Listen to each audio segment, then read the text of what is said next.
Abra su Biblia, San Juan capítulo 12. Ahora está turbada mi alma. ¿Y qué diré?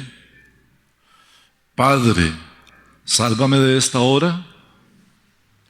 Mas para esto he llegado a esta hora. Recordarán ustedes, hermanos, que estamos prácticamente en las últimas horas de la vida de Jesús, lo que nosotros llamaríamos la Semana Santa. Jesús entró a Jerusalén montado en un asno y fue recibido con gran algarabía. Y luego él empieza a explicar, este es el último discurso que Jesús dio antes de su muerte en público. Luego de este capítulo 12 empezaremos a ver todo lo que Jesús habló con sus discípulos hasta que lleguemos a su muerte y resurrección, siguiendo como hemos venido predicando en el Evangelio según San Juan. Jesús sabe lo que va a pasar.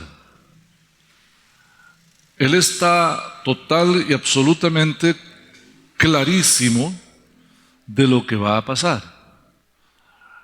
No hay algo que usted y yo pasemos en este mundo, querido hermano, que Jesús no lo haya pasado. Si usted ha sido menospreciado por sus hermanos, Jesús también.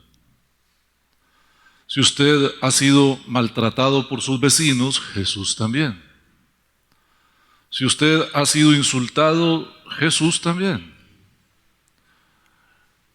Si usted ha sufrido cualquier cosa, Jesús también. Por ejemplo, en nuestras enfermedades. Todo el peso de las enfermedades del mundo estaba en Jesús en la cruz.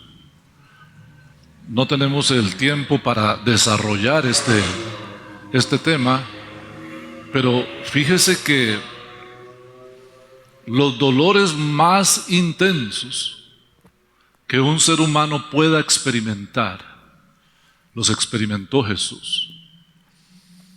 Si tiene oportunidad, busque en internet la descripción de la crucifixión que hace el doctor Alonso Vega. Él claramente explica 10 padecimientos de Jesús en la cruz y son equiparables con cualquier enfermedad. Solo piense en qué nivel de angustia puede estar un ser humano para hacer hidromatosis. ¿Cuán angustiado puede estar usted para que su cabeza, su cuero cabelludo, se rasgue y pueda usted sudar gotas de sangre? ¿Qué nivel crítico de sufrimiento? Y es que Jesús sabía cómo era una crucifixión romana. No solamente porque las había visto, sino porque Él es el Dios que todo lo sabe. A veces los doctores, cuando yo tengo algún dolor, me dicen, de 1 a 10, ¿cuánto? Y yo les digo 12. Porque es verdad, cuando me da este dolor aquí, que es como cuando usted se come un helado, un granizado y se le va el hielo para la cabeza.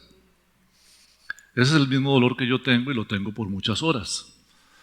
Entonces, usted ha visto, cuando le pasa eso a uno, uno empieza a gritar y a brincar y a hacerse así en la cabeza y todo, para que se le quite. Yo le digo 12. Pero Jesús, que es el Señor, el Dios que todo lo sabe, Él te puede decir hasta las milésimas de un dolor. Y Él sabía cuánto dolía. ¿Cuánto duele que te metan un clavo aquí? Haga el dedito así y empiece a empujar para que vea lo que duele. Un clavo. No desinfectado, un clavo. Y que luego te claven los 2 pies juntos. pero después de haberte desgarrado toda la piel y de haberte puesto una corona de espinas. Es impensable, hermano. Es impensable. Ahora, yo quiero que enfoque sobre este primer versículo que vamos a ver hoy, el versículo 27. Ahora, en este momento, está turbada mi alma. Aquí podemos ver un rasgo de Cristo que pocas veces se explica. San Juan capítulo 4 dice, Dios es espíritu. Pero cuando Cristo se encarnó, ahora Cristo es Dios, es espíritu y tiene alma. ¿Lo ve? Mi alma está turbada. Mi alma está turbada. ¿Qué es lo que turba el alma? El conocimiento del sufrimiento. Cuando Yasmín nació, hace 37 años, apenas si puedo creer que Yasmín tiene 37 años, porque para mí sigue siendo mi bebé. Tita sufrió mucho. Tita estuvo en labor de parto desde las 3 de la mañana y como no dilataba, aún a las 8 de la noche no habían tomado la decisión y hasta ese punto pensaron en hacerle una cesárea. Pero estuvo en labor de parto desde las 3 de la mañana hasta las 8 de la noche. Y fue cesárea y fue muy difícil. Cuando ella salió del hospital, y todavía nos reímos mucho de eso, ella dijo, yo aquí no vuelvo. Si Tito quiere que me dé el divorcio, pero yo no vuelvo. Fíjate, se quería divorciar de esta belleza.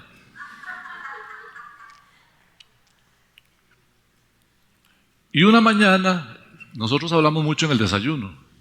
Yo le dije, Tita, Yasmín ya tiene 2 años y medio. Y si nos esperamos mucho, vamos a ser papás viejos. Mejor, nosotros dijimos que íbamos a tener 2 hijos, tengamos el otro. Y la Sorompa me dijo que sí. Te amo, preciosa. Lo de Sorompa es solo. Y dice ella que cuando ella llegó al hospital ya para dar a luz el segundo hijo, ella dijo, ahí se acordó.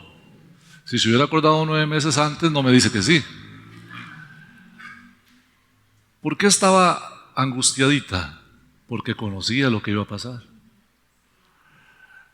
Eso le pasa a todos nosotros, nos pasa a todos nosotros, hermanos. Cuando nosotros sabemos que por dónde vamos a pasar es una situación difícil, nos turbamos.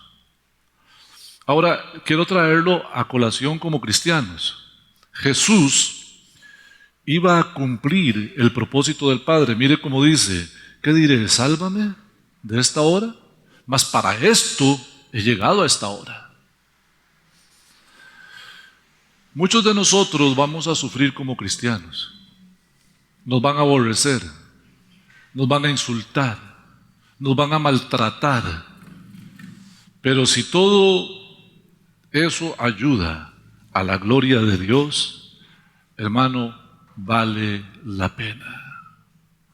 Vale la pena. Siga leyendo conmigo, por favor, en el verso 28. Padre, glorifica tu nombre, es lo que acabo de decirle. Jesús estaba enfocado en que no importaba lo que pasara, era para la gloria del Padre. Entonces vino una voz, del cielo, y dijo, lo he glorificado y lo glorificaré otra vez. Verso 29. Y la multitud que estaba allí y que había oído la voz, decía que había sido un trueno. Otros decían, un ángel le ha hablado.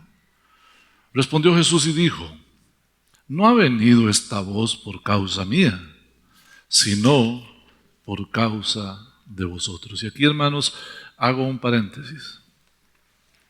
Más adelante el texto nos va a decir que Jesús había hecho tantas señales en medio de ellos, muchísimas señales. Aunque Jesús había hecho muchas señales por medio de las cuales ellos podían creer, no creían. Y por causa de ellos vino esa voz. Jesús no necesitaba que el Padre le reafirmara. Jesús no necesitaba como nosotros palabras de afirmación. No, Él estaba clarísimo. Pero la voz vino por causa de los que estaban ahí. ¿Por qué? Hermano, el plan de Dios es salvarnos.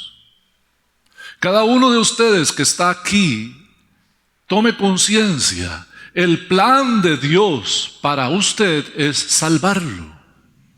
Por eso Dios te alcanzó.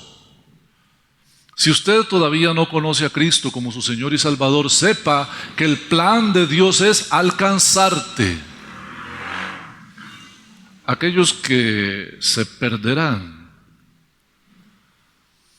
van a ser campeones, que lograron vencer a Dios en sus muchos intentos por salvarlos. Porque no solamente habían visto señales y no creían, ahora vino la voz del cielo, literalmente Dios le habló. ¿Se imagina usted? Una vez, Tita, mis hijos y yo fuimos en una excursión en un bus a Carrillo, a Playa Carrillo, creo que se llama, allá por Sámara. La peor excursión a la que he ido. Bueno, les contaré un día. Pero en la madrugada, como a las 5 de la mañana, ya habiendo pasado una noche horrible en la playa, ahí con tienda de campaña y unas cosas, bueno, tremendo. Fuimos a caminar. Y empezamos a caminar, Tita, mis hijos y yo, por la playa. Y hago así porque el mar me quedaba a la izquierda. Hermanos, caminamos como 20 minutos, solos. No había nadie en la playa para allá y no había nadie en la playa para allá. Del mar salió una voz y nos dijo, hola, clarito. Los cuatro la escuchamos. Y volvimos a ver para todo lado y no había nadie. No había una barca ahí, una panga o algo cerca que alguien nos hubiera hablado desde el mar. No. Pero los cuatro escuchamos la voz. A mí se me paró la peluca. Imagínense lo que sería que yo diga aquí, Señor, tu nombre sea glorificado, y que una voz del cielo diga, es glorificado. Yo creo que caemos todos en cruz. Estos individuos no quisieron ni aún así creer. Eso te demuestra que hay gente que no va a creer. La Biblia dice, no es de todos la fe. Hay gente a la que usted le va a hablar toda la vida, hay gente que va a ver la mano de Dios, hay gente que va a ver los milagros de Dios y aún así no van a creer. Queridos hermanos, eso estaba pasando aquí. Verso 31. Ahora es el juicio de este mundo, dijo Jesús. Ahora el príncipe de este mundo será echado fuera. Ahora que está de moda el poder judicial, está en boca, ¿verdad? Está en boca de todos. Por cierto, hermanos, oremos mucho. La ebullición política está creciendo. Oremos. Esto que está pasando no es menor. Sin importar quién tenga razón, de un lado, de otro y de otro, los ánimos están exacerbados. Y eso es un caldo de cultivo para la maldad. Oremos por Costa Rica. En un juicio hay un juez, hay un acusado, un fiscal que acusa, un defensor, y tiene que haber una resolución.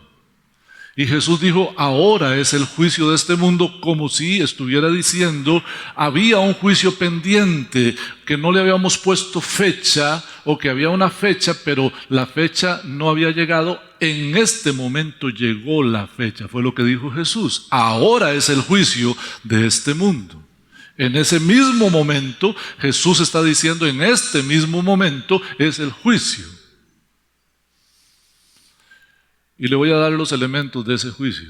El juez es Dios, que demanda una satisfacción porque el ser humano ha ofendido su santidad y vive en pecado.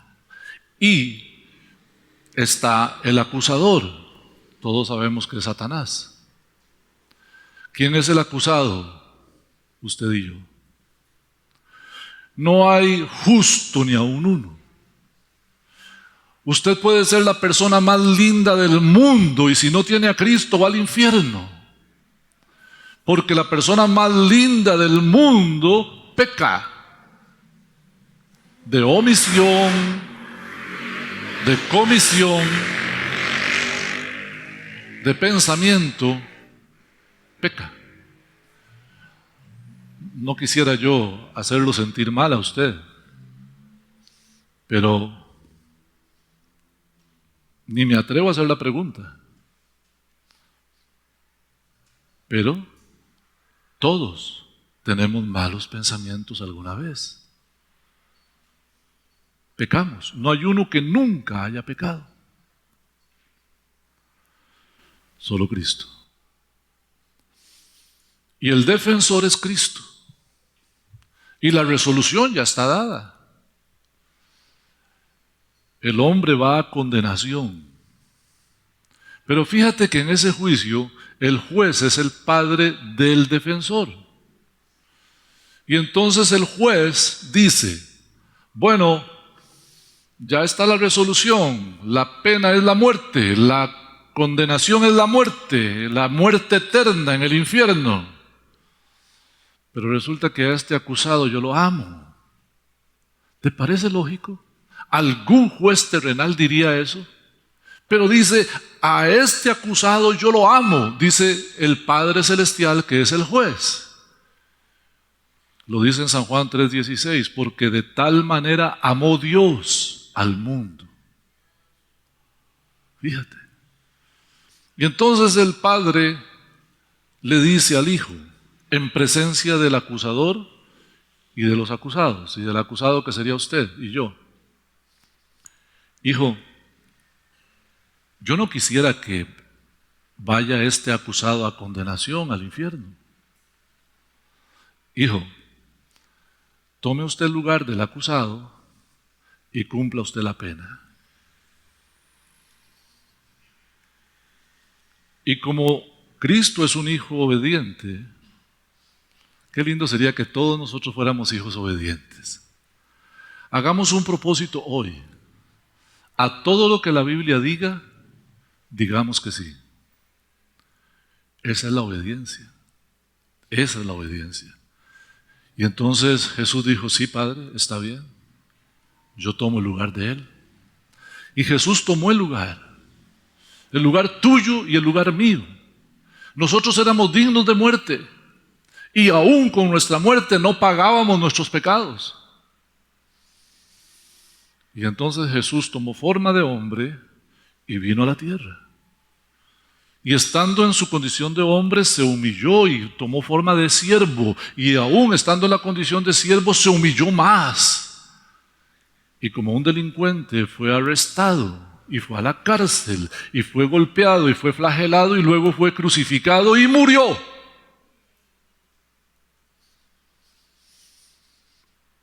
Y con esa muerte pagó la condena suya y la mía. ¿Cuántos dan gloria a Dios? Démosle un aplauso al Señor. Amén. Amén. ¿Y qué le pasó al fiscal? Por acusetas, para los que están viendo el video en otro país, es un dicho tico. Por acusetas come cajetas. Cajetas son unas cosas de dulce, de leche, una cosa riquísima. Por acusetas lo echaron. Jesús dijo, ahora el príncipe de este mundo será echado fuera. Tal vez no me alcance el tiempo para desarrollar todo el mensaje que traía, pero quiero llegar por lo menos a esta parte. Hermano, si usted es cristiano, Satanás no tiene nada que ver con usted. Y si usted no es cristiano, la mala noticia es que Satanás tiene todo que ver con usted. O estás en la luz o estás en las tinieblas. Y si estás en la luz, Satanás no tiene nada que ver contigo. Y si estás en las tinieblas, ahí estás, a merced del diablo. ¿Quién es este príncipe de este mundo? La Biblia lo define. Abra su Biblia en Efesios, capítulo 2. Y haciendo un resumen de lo que yo les acabo de decir, el versículo 1 dice, y Él, Cristo, os dio vida a vosotros cuando estabais muertos en vuestros delitos y pecados. El verso 2, en esos pecados vosotros anduvisteis en otro tiempo, o sea, ya no somos de esa clase. En ese tiempo andábamos siguiendo, ¿qué? La corriente de este mundo. Y esa corriente de este mundo, ¿cómo es? Es conforme al príncipe de la potestad del aire. Ahora, Mr. Satan es el espíritu, es un espíritu, que ahora, en este momento, opera en ¿quiénes? En los hijos de desobediencia. Por eso, si usted es cristiano, mejor sea obediente. Cuando usted camina en desobediencia a la palabra, le abre una puerta a Satanás. Le está diciendo, hey, por aquí, métase por este lado. Y aunque Satanás no lo puede llevar a perdición, sí le puede hacer una catástrofe. Si usted le abre una puerta al enemigo, Satanás puede hacer en su vida una catástrofe. Por eso es que los cristianos debemos vivir en santidad, alejarnos de las obras de la carne. Si quieres saber cuáles son las obras de la carne, están allá en Gálatas capítulo 5, verso 19 en adelante. Vamos a ir a Colosenses 2:13. Va a ser un resumen pequeñito. Y a vosotros, estando muertos en pecados y en la incircuncisión de vuestra carne, os dio vida juntamente con Cristo. Esta frase me mata. Perdonándoos, ¿qué? ¿Cuántos? Todos. Hay un querido hermano al que yo aprecio mucho que tiene un hotel en San Carlos. Siempre me vive diciendo que vaya y solamente hemos ido 2 veces. Pero él no me deja pagar nada. La estadía, la comida, hasta los tours. Y me dice, pastor, es que su plata no sirve aquí. Bueno, Dios lo bendiga y lo prospere. Algo así es lo que Dios hizo con usted. Para que usted vaya a condenación necesita pecados. Pecados no perdonados. Entonces Jesús a usted le dice, tus pecados no sirven. No se toman en cuenta, no están apuntados en tu cuenta personal, no existen, no existen. Y usted dirá, pastor, ¿en serio? O sea, ¿yo puedo pecar lo que me dé la gana? No, no puede pecar lo que le dé la gana. ¿Qué significa? Significa que cuando usted vino a Cristo, Él le perdonó todos los pecados, pero como usted es imperfecto, usted se va a equivocar y va a meter la pata alguna vez, eso ya está perdonado. Porque no hay un solo pecado en este mundo que te lleve a condenación después de que has nacido de nuevo. Porque el cristiano, el que ha nacido de nuevo, no se entrega al pecado. Primera de Juan 5, 18. Y sabemos que todo aquel que ha nacido de Dios no practica el pecado. Mételas de andar porque es débil, porque es imperfecto, pero no practica el pecado. Si usted tiene en su vida pecado que se ha convertido en una práctica, usted necesita nacer de nuevo. Qué rudo, ¿verdad? Sigue diciendo el verso 14. Nos perdonó todos los pecados, anuló el acta de los decretos que había contra nosotros, o sea, la ley, que nos era contraria. ¿Qué hizo Cristo? La quitó de en medio, la clavó en la cruz. Gloria a Dios. Y con respecto al fiscal acusador, despojando a los principados y a las potestades, los exhibió públicamente, triunfando sobre ellos en la cruz. ¿Cuántos dan gloria a Dios? Por eso Satanás no tiene nada que ver con usted. En la cruz fue derrotado. Fíjate que Jesús dice, ahora es el juicio de este mundo. Y el príncipe de este mundo será echado fuera. Satanás no tiene nada que ver con los cristianos. Yo siempre les digo, siempre pongo este ejemplo y seguramente ya algunos los tengo aburridos, pero se lo voy a dar de nuevo. Hay canciones que nosotros oímos en radio que son absurdos. Hay una canción que dice, hoy te arrebato lo que a mí me pertenece. Lo que me has quitado, me lo devolverás con creces. Porque Dios me ha hecho su hija, es una muchacha la que canta. Y con los hijos de Dios nadie se mete. Está madreando al diablo. ¿Se imagina que el diablo tuviera el poder de arrebatarnos las bendiciones que Dios nos da? No tendríamos nada. Decimos cosas absurdas, pero el diablo no tiene el poder de arrebatarte nada. Él no se puede meter con vos. Porque dice, primera de Juan 5, 18, que a los hijos de Dios el maligno no nos toca. Ahí está en la palabra. Qué miserables seríamos nosotros si tuviéramos que estar peleando con el diablo por las bendiciones que Dios nos dio, pero que Él se las robó. No logro yo ubicar eso en mi cabeza. Sigamos en el verso 32. Y yo, si fuere levantado de la tierra, a todos atraeré a mí mismo. Y decía esto dando a entender de qué muerte iba a morir. Le respondió la gente, nosotros hemos oído de la ley que el Cristo permanece para siempre. ¿Cómo pues dices tú que es necesario que el Hijo del Hombre sea levantado? ¿Quién es este Hijo del Hombre? Yo le llamo a esto ignorancia selectiva y quiero llamar la atención y con esto voy a terminar. Se me va a quedar medio sermón sin predicar, pero está bien. Quiero llamar la atención en esto. Todos los judíos, desde niños, conocían las Escrituras.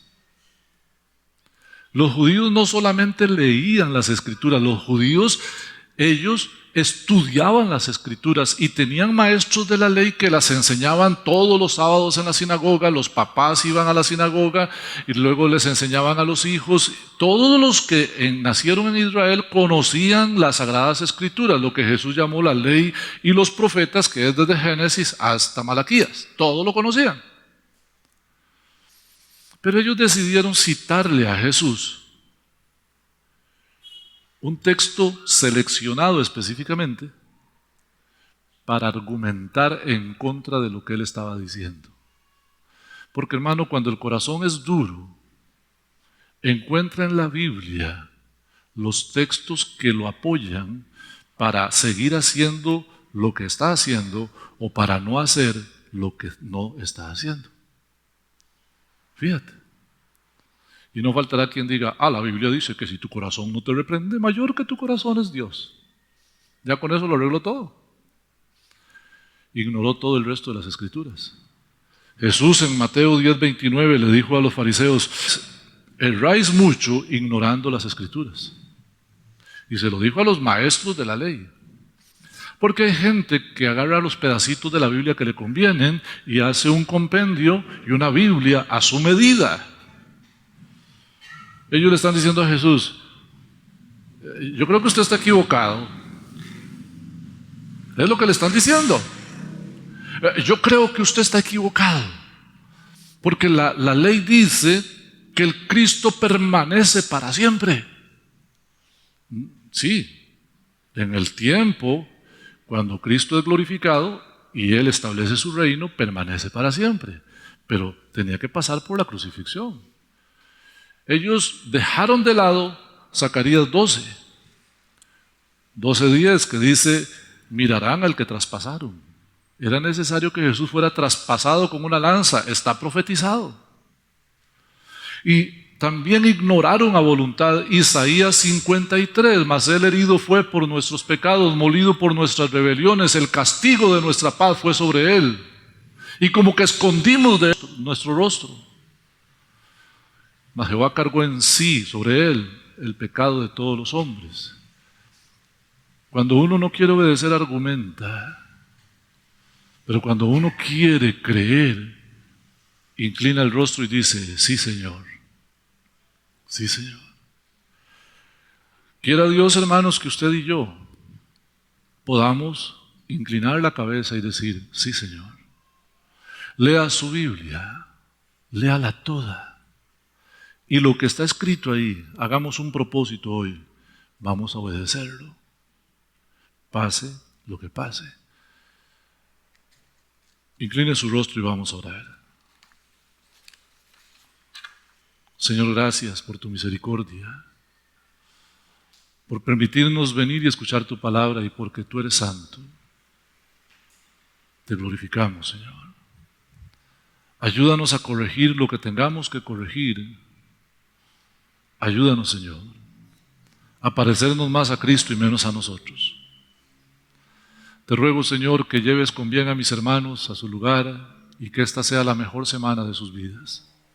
Por Cristo. Amén y amén.